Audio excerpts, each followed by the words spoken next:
I used to think that one of my best qualities was how much I showed up for people. I was the person that you could call at 2 o'clock in the morning, the person who remembered the birthdays, the person who checked in, the person who drove the extra miles, the person who bought groceries, the person who helped solve the problems, the person who carried the emotional weight. And for a really long time, I thought that made me a really good person, a really good friend, a really good daughter, a really good partner. But eventually, I started noticing something. I was exhausted. Not tired, not busy, fucking exhausted. The kind of exhausted that comes from constantly pouring into everyone else while secretly hoping somebody notices you're running on empty. And the hardest question that I eventually had to ask myself wasn't why people kept taking, it was why I kept giving. Was I helping because I genuinely wanted to, or was I helping because being needed made me feel valuable? Because if nobody needed me, who was I? Hey, y'all. Welcome back to Between Sessions, the podcast where we talk about the conversations you're probably already having with yourself at 2 o'clock in the morning, okay?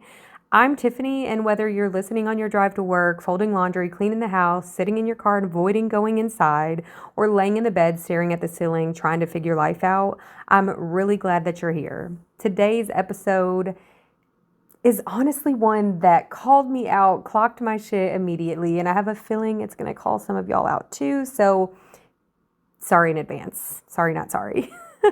Because I always thought that people pleasing was kindness, y'all. I thought overgiving was generosity. I thought always being available meant I was loyal. I thought being the strong one was something to be proud of. And don't get me wrong, okay? It can be. But I think a lot of us have confused self-sacrifice with love. And somewhere along the way, we started believing that our value came from what we could do for other people, how much we could carry, how much we could give, how much we can tolerate, how much we could fix. And today, I want to talk about what happens when your self-worth becomes attached to being needed. Because I don't think enough people are talking about it. And I don't think enough of us are realizing that we're doing it for real.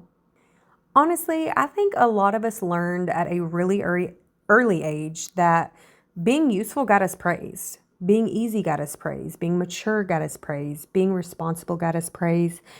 Being helpful got us praise. Being the strong one got us praise. Maybe you were a kid who never caused problems. Maybe you were the sibling who helped raise everyone else. Maybe you were the friend everybody came to. Maybe you became the emotional support human for every person in your life. And eventually it became your identity. You're no longer Tiffany. You're the helper. You're the fixer. You're the dependable one. You're the one who everyone can count on. And listen, y'all, those things are not bad things. But there is a difference between helping people and losing yourself in helping people. Because eventually something starts to happen. Nobody checks on the strong one. Nobody asks if the helper needs help. Nobody thinks the fixer might be broken too. And before long, you're carrying everyone else's emotion while nobody realizes you are drowning. Not because they're terrible people, okay? But because you've become so good at carrying the weight that nobody notices how heavy it is. Okay, y'all want to know how I knew I wasn't just being kind anymore? I started keeping score. I'm a little embarrassed, okay? This was not intentional, okay? But I knew exactly how many times I'd driven somewhere. Exactly how many times I checked in on someone first, exactly how many times I rearranged my schedule, exactly how many times I carried the emotional labor, exactly how many times I was the one showing up. And before everybody jumps down my throat, I'm not saying that scorekeeping is healthy, okay? What I'm saying is it is information, it is data, okay? We're collecting it. Because honestly, when you're giving from a healthy place, we're usually not keeping some mental spreadsheet. We're not keeping score. But when you're exhausted, when you are depleted, when you're constantly pouring from an empty cup, we start to notice every fucking drop, okay? That shit, it dries up quick. And honestly, I remember this in like little ways. You help someone because you care. You buy groceries because you want to help. You spend time supporting someone because they're struggling. You show up because that's who you are. And then one day it starts to feel expected, not appreciated, expected. And that's where resentment starts creeping in. Not because you're selfish, because you've crossed the line between generosity and obligation. I think a lot of people listening have done this. You've stepped in roles nobody asked you to take. You volunteered carrying things that were not yours. You became responsible for problems that weren't yours to solve. Because helping feels good. Helping makes us feel important. Helping makes us feel valuable. Helping makes us feel needed. And sometimes that's exactly where the problem starts.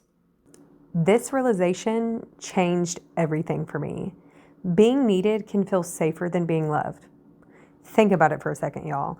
Being needed can feel safer than being loved because love requires trust. Love requires vulnerability. Love requires believing someone would choose you even if you weren't doing anything for them. Need feels easier. Need feels measurable.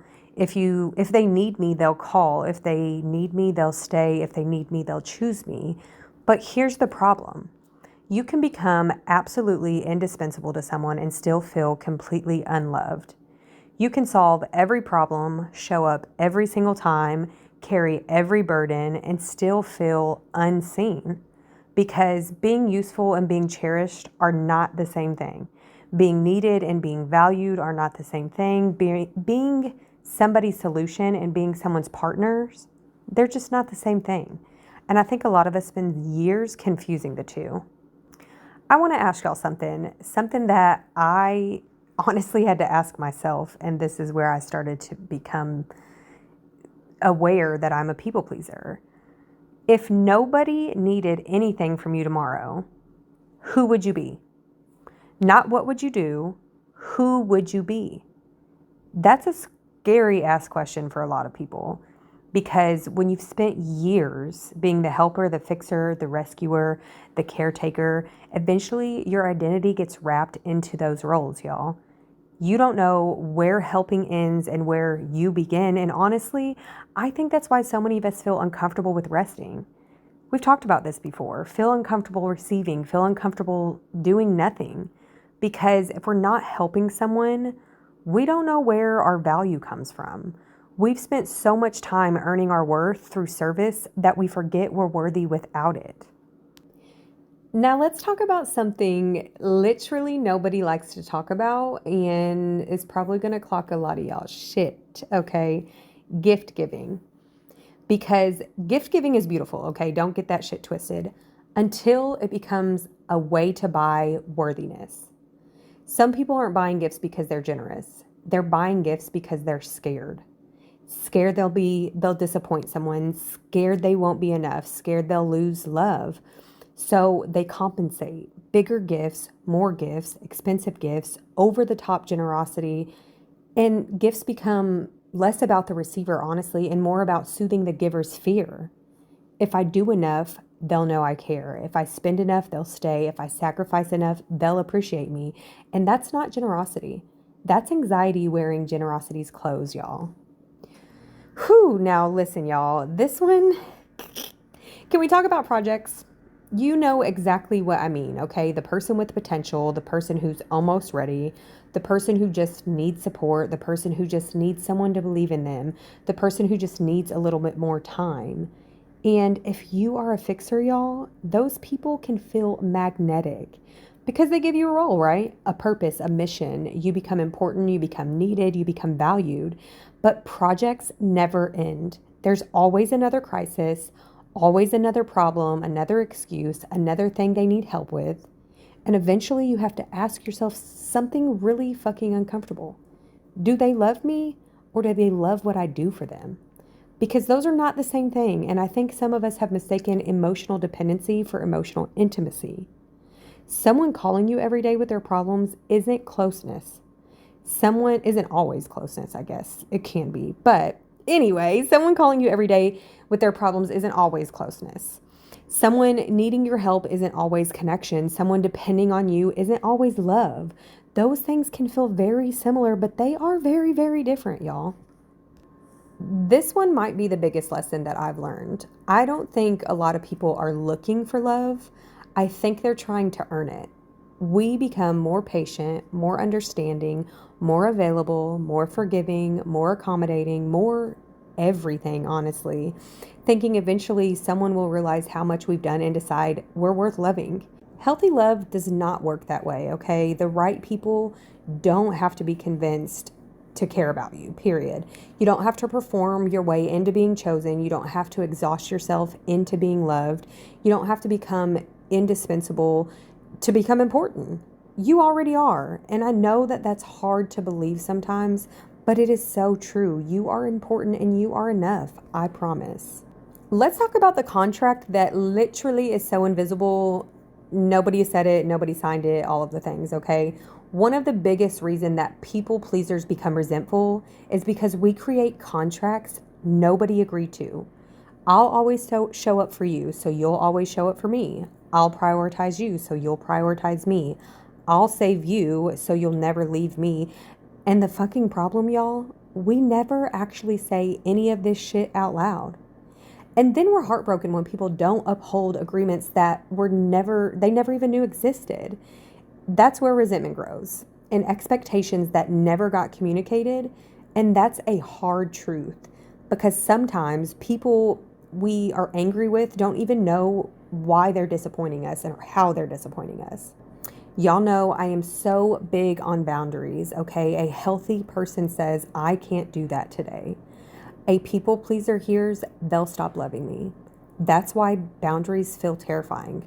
Not because they're wrong, because they challenge the belief that our worth comes from what we provide. And one of the hardest parts of healing is realizing some people are going to be upset when you stop giving them unlimited access to you. They're going to notice. They're going to push back. They're going to question it. And sometimes they're going to leave. But here's honestly what I've learned. Not everyone who leaves when you set boundaries is a loss. Sometimes they're simply revealing why they were there. Now, while we are talking about learning to no longer give so much of us, we people pleasers, we also have to learn to receive, y'all. Like, honestly, ask yourself, do compliments make you uncomfortable? Because, honey, they used to make me. Do you struggle asking for help? Calling myself out? Do you feel guilty when people do things for you? Yup. Do you immediately try to repay kindness? A lot of overgivers do, because giving feels safe. Receiving feels vulnerable. When you're always helping everyone else, you never have to risk needing someone. But healthy relationships honestly require both giving and receiving, supporting and being supported, loving and being loved. And for some of us, learning to receive is actually harder than learning to give. Whew, y'all. Now this one honestly got me in my feels, okay? I want y'all to think about the person you're constantly exhausted by. The person you're always helping, always rescuing, always fixing, always caring, always making excuses for. Now ask yourself, what would happen if I stopped? Not because you're angry, not because you're punishing them, not because you're trying to prove a point, just because you're tired. Would they still call? Would they still show up? Would they still choose you? Would the relationship still exist? If that question makes your stomach hurt a little bit, that's probably where the work is, okay? Because healing isn't becoming selfish, y'all. Healing isn't becoming cold. It isn't deciding you'll never help another person again. Healing is learning that your value exists even when you're not useful, even when you're not fixing, even when you're not rescuing, even when no one needs anything from you. That's the biggest thing. I think that when I asked myself, like, what would happen if I just stopped, I realized that a lot of relationships would not exist. They would literally fall apart if I didn't show up, if I didn't call, if I didn't check in, if I didn't do the work. Some of the relationships in my life would not hold water, y'all. Now, I know earlier we talked about scorekeeping and a little bit of resentment, but this is where things start breaking, okay? Because eventually the overgiver gets tired and then resentment shows up, right? You start thinking, I do everything. I always show up. I would never treat people like this. And underneath that resentment is grief. Grief because you've been giving what nobody actually asked for.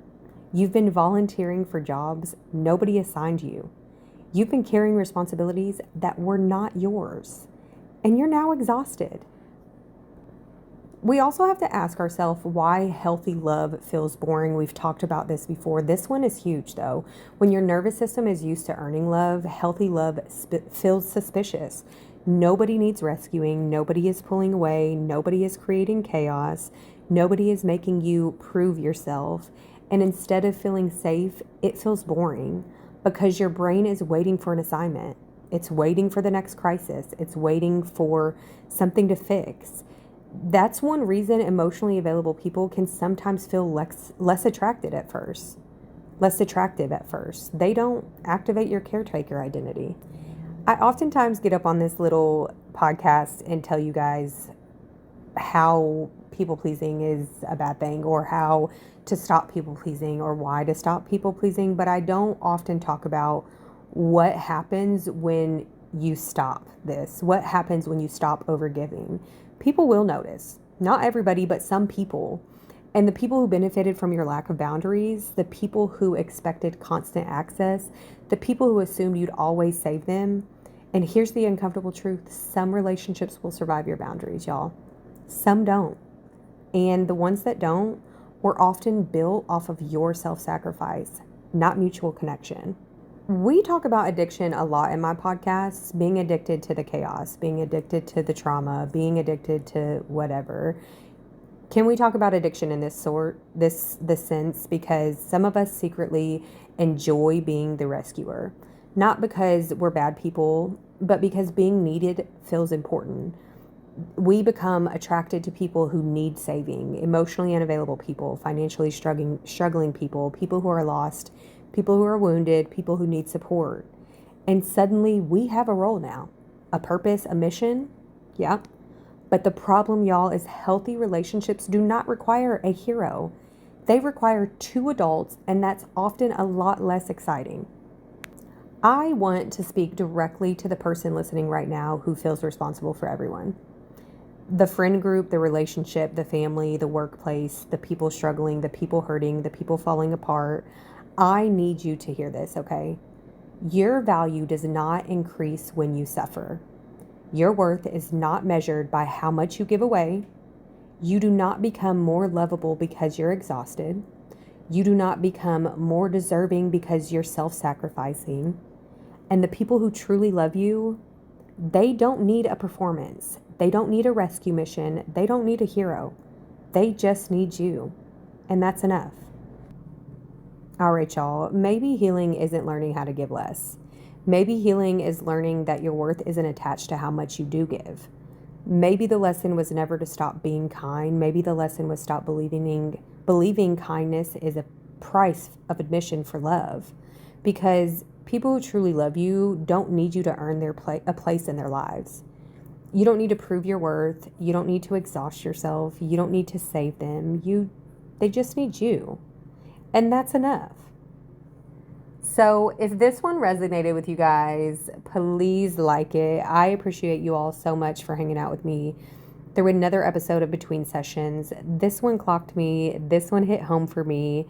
If it resonated with you, share it with someone who's carrying everyone else right now. And until next time, y'all, remember, you don't have to earn your place in people's lives by losing yourself. Take care. We'll talk again next time. Bye.